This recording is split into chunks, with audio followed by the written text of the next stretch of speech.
The wheels on the bus go round and round, and so do the events. Let's get to work.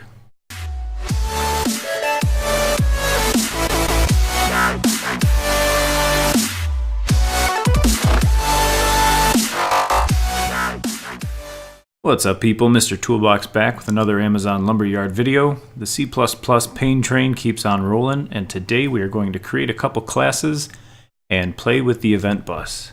By the end of this video, provided everything goes well, what we should end up with is two classes. The first being the event sender. It's going to have some functions declared to send messages to the other class, which will be the event receiver. And what we'll do is, from the event sender, tell the component entity attached to the event receiver to jump up in the air. So let's get started. If you're following along at home, this will be old hat. We're going to create a new project here in the project configurator. So I'll click create new. Call this EBus test. My names are terrible. Go ahead, click create project. We don't need any special gems, anything like that, so we'll give it a click. Come out to set as default, give that a click as well. Close up the project configurator. Once we're done with the project configurator, the inevitable next step in an administrative command prompt is to jump into our Lumberyard install, into the dev directory, and run lumberwaf.bat space configure. I'll let that run. I'll see you back when it's done. As you can see here, that finished successfully. We've got our solution file generated, so pop open Windows Explorer in your Lumberyard install, jump into Dev, into Solutions, find your Lumberyard SDK solution file, double click that to open it up. I've done the housekeeping things on video a couple times, so I won't repeat it here. What I'll be doing is editing this GameWaf files file and the EBus test game.cpp. If you need any reference to that, check out one of the other videos in the C++ series. I walk through those in detail there. So let me go ahead and get the housekeeping out of the way so we can create some new files, and I'll be back when I'm done. Alright, my house is in order, so I can start adding files. Again, this is going to be under Game, the name of my project, and then we'll find the project we're working with. So I'm going to right-click that project name, come down to Add, New Item. We'll hit Browse for the location. Jump back to our dev directory, into code, into our EBus test directory, into game, and then I'm going to create a new folder called components, and that's the one we'll select. Now that that's in place, I'm going to create my first header file. We'll call it event-sender.h. It's a terrible name if you're trying to do this in production, but for a demo, that's great, so it'll keep it nice and simple in our heads. So go ahead and click add. And do the same thing over again with three other files. It's going to be the C++ file for the event sender,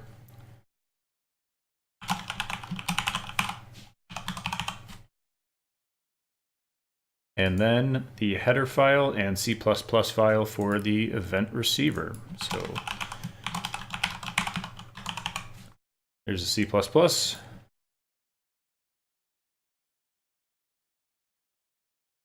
And the header.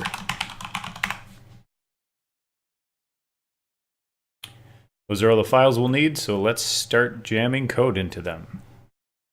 So I'm starting here with the event sender header file. I'm just going to start typing. We'll talk through it as we go here. First line, as it always is just a pragma once. Make sure we don't include anything more than once.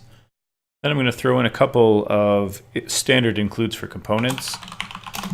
First one's going to be azcore component.h. We're also going to need in azcore component bus.h. We'll also need the entity and entity bus. Those are also an azcore component. Entity.h. and azcore component entity bus.h. So that's all the component stuff. We'll need a couple of other buses here, so I'm going to include something else from azcore component. That is the tick bus. We're going to subscribe to the tick bus a little bit later on, so we'll need that handy. And then, continuing my bad practice from the last video, we're going to access this one by path, and that is the physics component bus. We'll find that in Lumber Central, include Lumber Central again, physics, and physics component bus.h. One last include, just for convenience's sake, is going to be math conversion.h. All right, we're ready for class definition. Let's start with our namespace. That's just going to be namespace ly game. We'll open up our curly braces and define the class. It's going to be event sender. All right. This is going to inherit from, like every component we make, az component. And then it's also going to inherit from the tick bus handler. So tick bus handler. It'll give us access to the functions to handle tick bus events, which will come in super handy when we're handling tick bus events. Now we can move on to overriding some of the default component behavior. We'll start with the destructor. That is event sender override, and we'll set that to default. Next, we need to give this sucker a UUID. I always do that. Component. I hit tab, so it'll tab complete, and then I hit down one fewer times than I need to. So open up our curly braces. We'll close them while we're here. Throw this on the end. Need to generate a UUID, so back to PowerShell we go. Again, that command was GUID in brackets, colon, colon, new GUID, open close parentheses. That will be the GUID for this guy. Paste that in. Looking good. Some more stuff. We gotta override the reflection. So az reflect context pointer reflection, we'll call it. And we got to override some of the component initialization, activation, deactivation functions.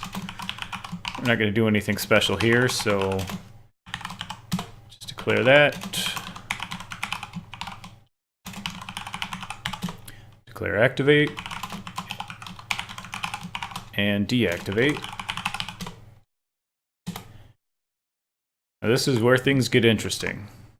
Next, I'm going to define some policies for the event bus handler policy and the address policy. You might notice I've differed from the docs here in that I haven't inherited from AZ EBus traits. I'm not doing that because component already does, so you'll get some gnarliness if you try to do so. So if you're making a component, you can leave that off. So what we'll do is a static const AZ EBus handler policy. We'll call this handler policy. We'll set it equal to AZ EBus handler policy multiple. I'm setting this to multiple. Multiple's actually the default, so you don't have to do this, but I wanted to show you where you would if you were going to change to single handler policy or if you wanted to change the address policy. The address policy is much the same. It's just EBus address policy.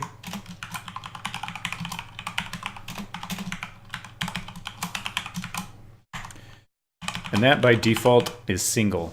I'm going to leave mine at single, but if you wanted to change yours, this is where you would do it. With the handler and address policy out of the way, we can move on.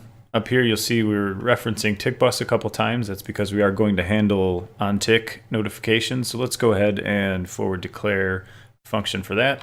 That'll be virtual void on-tick It takes a float, which is the delta time since the last tick, and an AZ script time point, which is the actual time. That's all we need for stuff we're going to pull in. We're going to define a couple of functions ourselves. The first is going to be pretty simple. It's just void impulse up. This will look really familiar to those people who watched the last video. This is just going to be the function we use to make our stuff jump. And then we're going to need two more functions that will be the ones that live on the event bus. So let's do a virtual void. We'll call this do impulse. I have an empty body. And we'll do a virtual float. Returns value. It'll take an integer. And by default, that'll just return 0 as a floating point. Cool. That's all the public stuff. Let's cruise right along to private. Going to declare here a couple of variables that we'll just use to hold various bits and pieces. So the first will be a float. It's going to be our impulse force. I'll set that to 40,000. Another float. It's going to be the impulse period. Set that to 10. Another float. That'll be the impulse timer. We won't set that to anything by default. And then an integer. That'll be m returns value arg, we'll call it. Set that to 5. Last but certainly not least, we need to type def az EBus event sender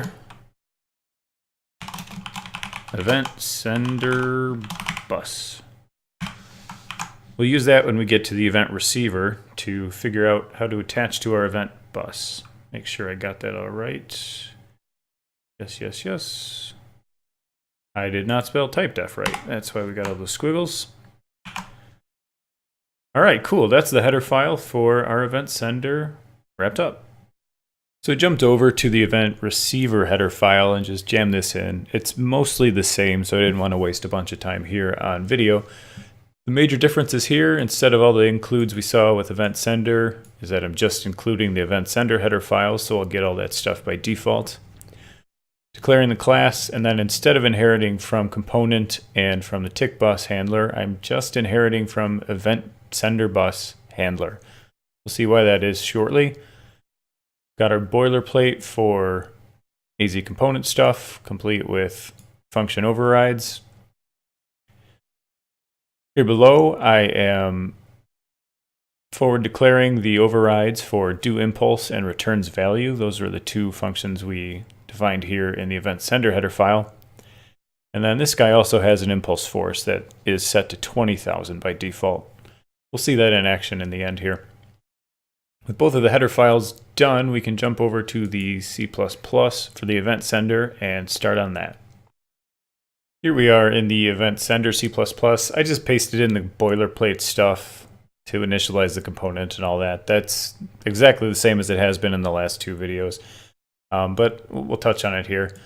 So basic includes standard AFX and then the event sender header file. We've got our serialize and edit context, which we're using down here. We're going to expose impulse force, impulse timer, and returns value argument to the editor. So we've got them serialized here and then laid out in the edit context. I'll include all the source here at the end like I usually do, so don't feel like you need to copy all this stuff down. But let's call this, instead of EBus demo, we'll call it EBus test, just to be true to ourselves. So what we're going to do is create a category in the Lumberyard editor called EBus test. We're going to throw our component in there, and then when you attach it to a component entity, we should be able to edit the impulse force, the impulse period, and the returns value argument in the editor. So now we can move on to the rest of the functions here. This won't be a super big class, so let's start with activate, deactivate, because we'll need to override those.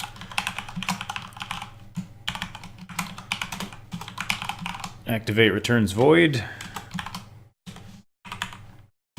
That's atrocious formatting. There we go. So when this component activates, I want to make sure I connect to the tick bus. So that's AZ tick bus handler bus connect. Aside from that, I'm going to take my impulse timer. This is the timer that's going to be constantly counting down, and I want to set that to impulse period so that it's, I did it again, impulse period, like I said. So we'll set this basically to whatever we've set as our impulse period, so when we start the game, our impulse timer is full and starts counting down. Moving on to event sender deactivate. That'll be really simple. The only thing I want to make sure I do is disconnect from the tick bus.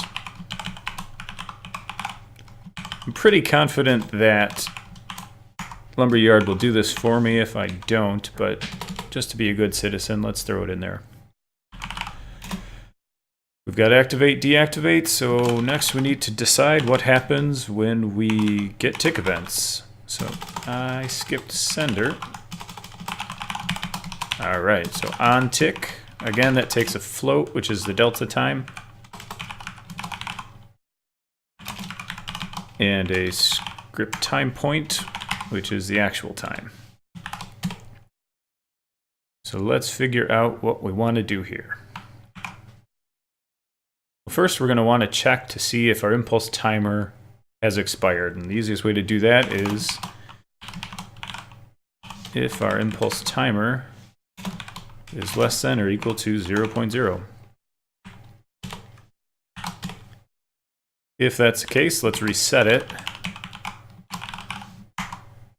And we'll set it back to impulse period. And then let's fire this impulse up function that doesn't quite exist yet. So that's all we want to do if the timer has expired. If it hasn't expired, however, we need to do something entirely different. And that's going to be that we want to subtract the delta time that came in, that's the time since the last tick, from our impulse timer, so it keeps counting down. So that's it for on tick. All we're going to do is either check to see if that timer's expired and shoot impulse up, or we're going to just subtract the time and wait for the next tick. So let's see what impulse up is going to do. That's void as well.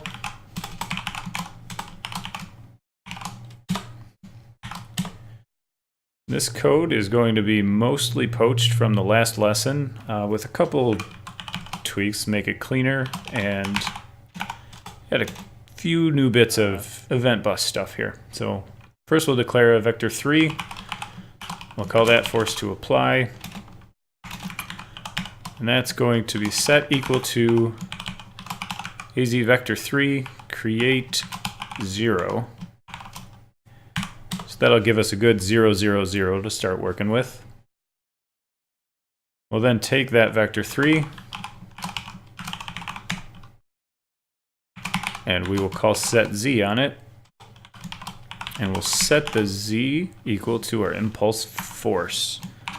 So now we should have 0, 0, 40,000. Next, we'll define an action impulse struct. We'll call this impulse to apply. We'll set the impulse on impulse to apply equal to AZ vec3 to OI vec3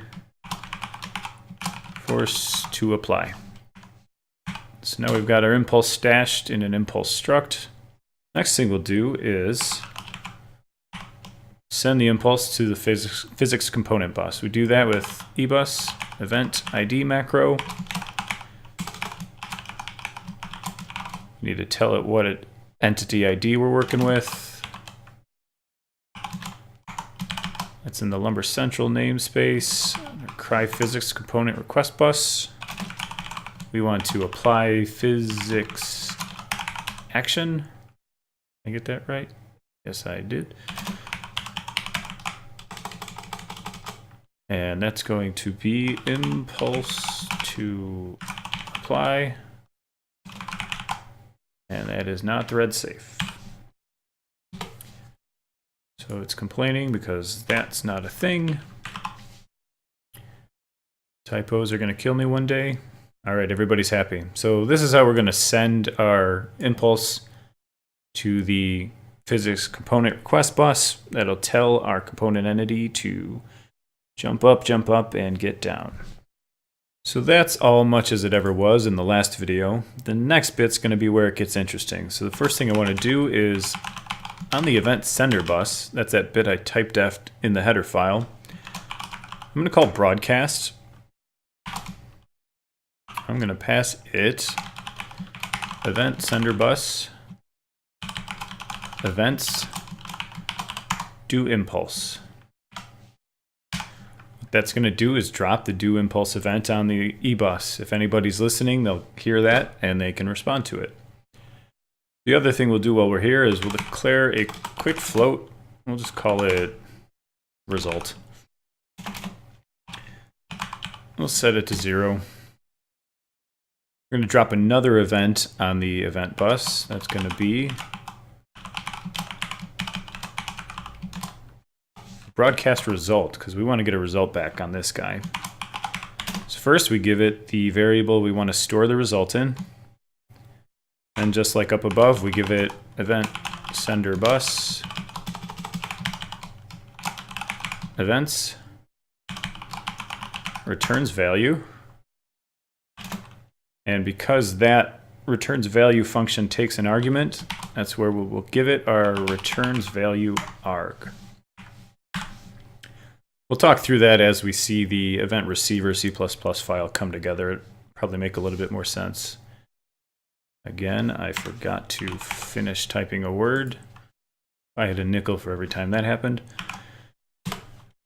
And then last, let's just log to console what we get back from that so we can see it in real time. So this cry-log-always function is super cool. Whatever you put in here is going to get printed out to the console that shows up on the bottom of the Lumberyard editor. So if you wanted to know how to get logs into the Lumberyard editor, this is the way to do it. So you give it a string here. Let's say returns value result.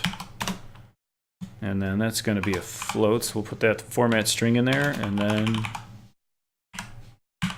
the result variable. So what'll happen is we declare this, set it to 0. We then fire this broadcast result out. We're going to listen for results. Whatever result comes in is going to get stored in the result variable, and then we will print it out to the console. That is the entirety of the event sender C++ file. Now we can move on to the event receiver. This guy starts out exactly like the event sender did, with some basic includes, the namespace, and then all the stuff we're going to expose to the editor. In this case, it's just the impulse force. This guy doesn't have a timer, doesn't have the period, any of that stuff. I'm going to throw it in the same EBus test category, and then we're exposing that impulse force out to the Lumberyard editor. That's all kind of boilerplate. I just kind of have that ready to be copied and pasted. So now let's move on to activation.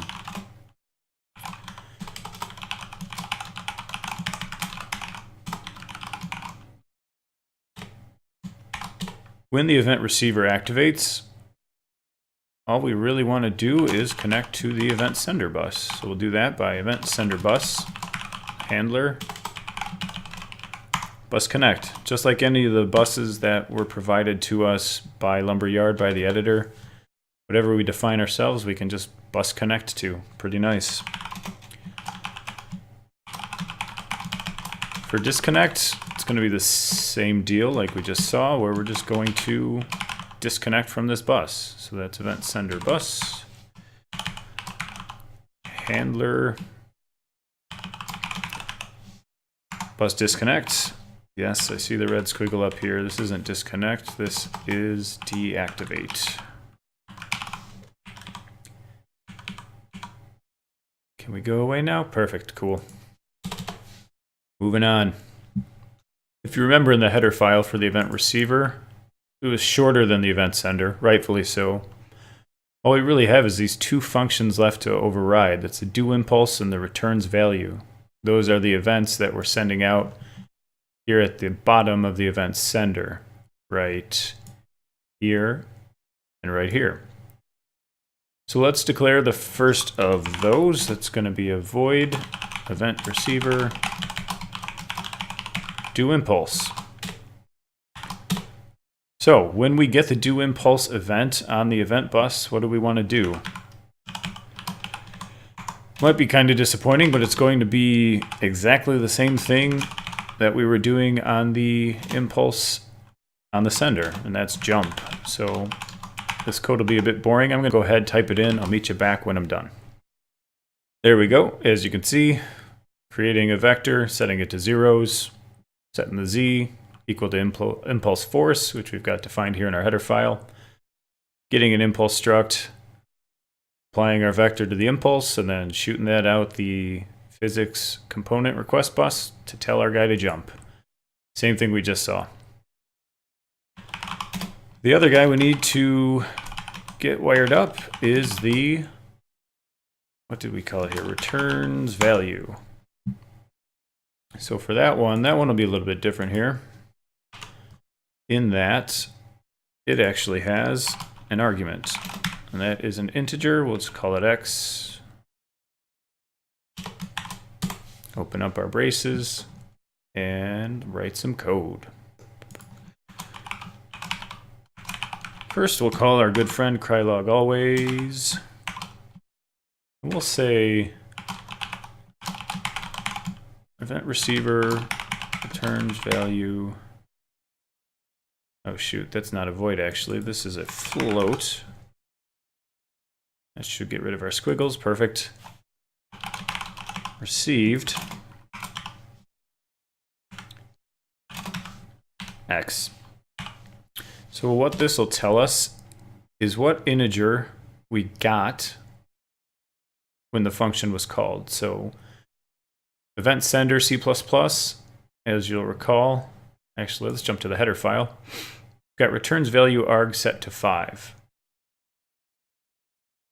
When returns value is fired, we're giving it returns value arg. In event receiver, we should see the value of returns value arg printed from event receiver, not from event sender. So that'll show us that that argument's coming along with the event broadcast, and we're getting that in the handler class. It'll be kind of cool to see. And just to show that we can send data back, let's return the impulse force. So if you jump back into the event receiver header file, you'll see impulse force is a float. It's set to 20,000 on this guy. So whatever our component entity has its impulse force set to, that's what we should see returned. And in the event sender, that's why we got this crylog_always. We should see the returns value result. And in this case, we'd see 20,000 printed. That's it for our event receiver C++. So that is all the code we need to write. All right, I saved everything. I closed Visual Studio. I'm back in my administrative command prompt in the dev directory. You know what comes next. It's full clench time. Lumberwaff.bat build win x64 vs 2013 or 15 profile P, and I still have a bunch of time on my hands. All. I'm gonna press enter, let that run. I'll meet you back when it's done. Hopefully the sea of red is avoided. All right, that's 2 videos in a row that the first compile has worked. I should buy some lottery tickets. Let's pop open the Lumberyard editor. I'll let that load up for just a minute and I'll be back with you. There she is in all her glory. Let's go ahead and create a new level. We will call this level 1. Don't need a ton of space, so I'll jack that down to 128 by 128. Click OK. Accept the defaults for the next guy. And any second now, we should see our beautiful blank scene rendered, complete with obnoxious debug detail. Cool. All right, let's zoom out and zoom down here a bit. First things first, let's create our first entity. I'm going to rename this guy right off the bat. Call him Sender so I remember what he is. Let's click Add Component and see if our components actually exist. You'll see we've got our EBus test category. We have event receiver and event sender. That is perfect. I'm going to jam an event sender on him. And you'll see we've got access to impulse force, impulse period, and the returns value argument. This is looking good. Because this guy's going to be jumping all around, we need to give him some physics stuff. So we'll give him rigid body physics. We will give him a static mesh. We will give him a mesh collider.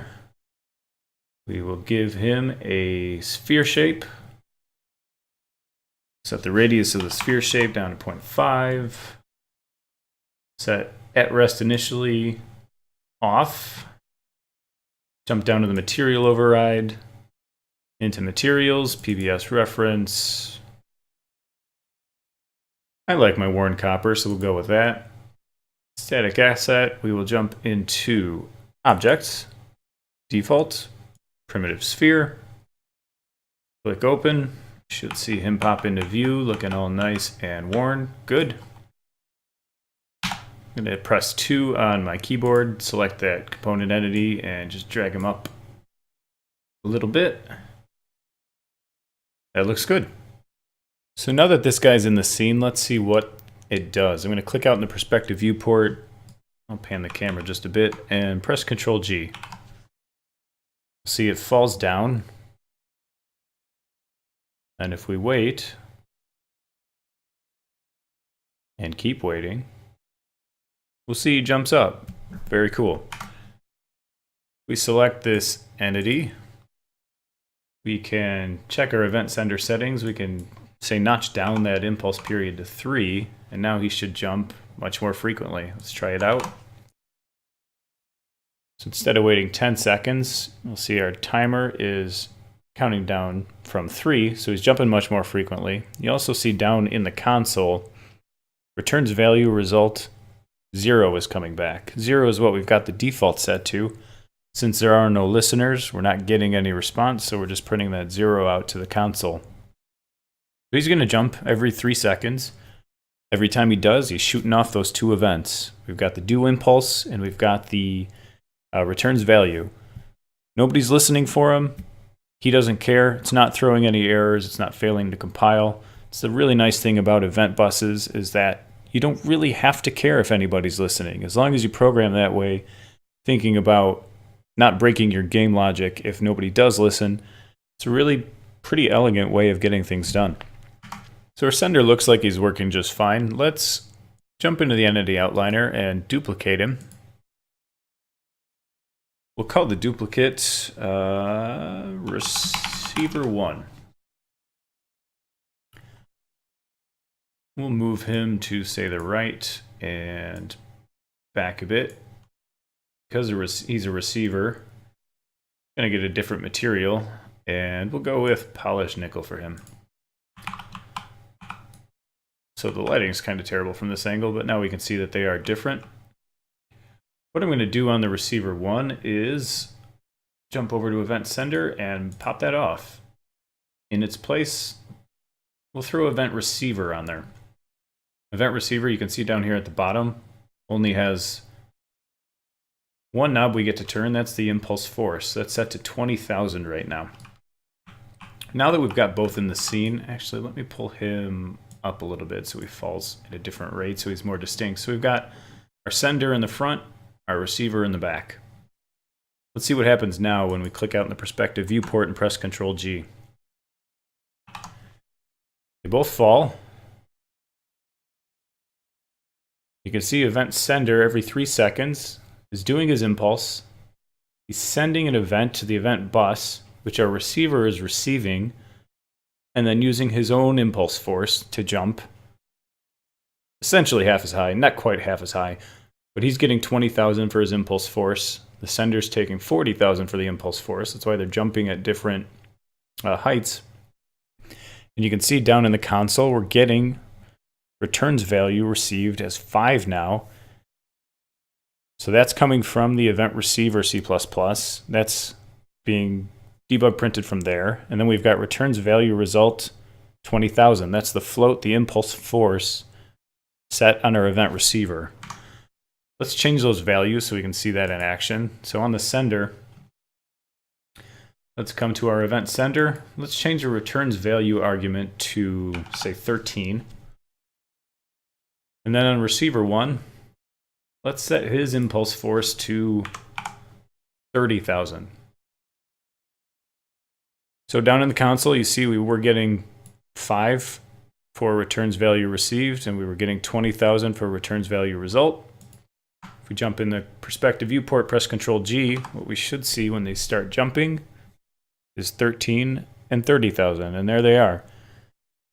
So these guys are getting input from each other and can communicate over that event bus back and forth. And we can also call functions that make this guy jump or do whatever he's supposed to do. That's pretty cool. Let's see what happens when we add another receiver. So let's click receiver 1. We'll duplicate that. We'll call its clone receiver 2. Shove that guy over here. And we'll shove it even further back. You can stay with the same material override, but we'll set his impulse force back to 20,000. So you remember we were seeing 13 and 30,000 in the debug console. We've now got 2 receivers and 1 sender. We've got sender, receiver 1, receiver 2. In the perspective viewport, we'll press Ctrl G. Let's see what happens. The sender is jumping, sending out his events. You can see that receiver 1 and receiver 2 have their own impulse force and are jumping at different forces. You'll see we've now got returns value received printing out twice because each receiver is printing that returns value. But we're only getting returns value result 30,000. As you remember, that 30,000 is coming from receiver 1. So receiver 2's result isn't showing up.